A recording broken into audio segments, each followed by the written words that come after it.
All right, so I'm gonna talk a little bit about dicing a tomato. Well, it sounds really simple, but you have different uses, different use cases. So first one I'm gonna talk about is just basically starting it out. So get a nice, round tomato here. If I have like a plum tomato, which is gonna be a little more oblong, I usually just kind of leave the stem in it. But this one, these are really kind of woody. Some of them are not as woody.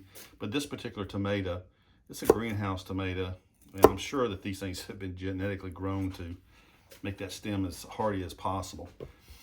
So all I'm going to do with this guy is I'm going to make this as part of a salad.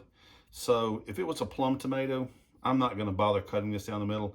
I was just going to make my cuts across it like so, because really I got the size that I want with the plum tomato.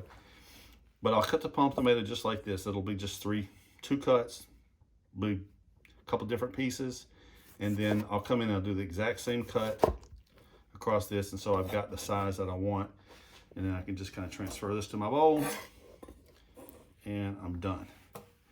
If I need to make it a little bit finer, what I'm going to do is, just for convenience sake, I'm just going to take off the top half of that.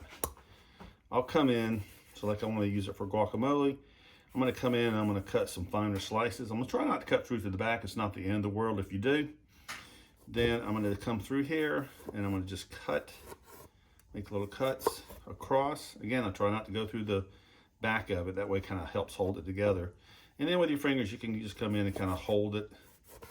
And so this would be like for something for guacamole. So you've got a much finer dice, and it's going to be manageable when they're scooping their chips or whatever up in it. So just a couple of different ways to prep your tomatoes. See ya.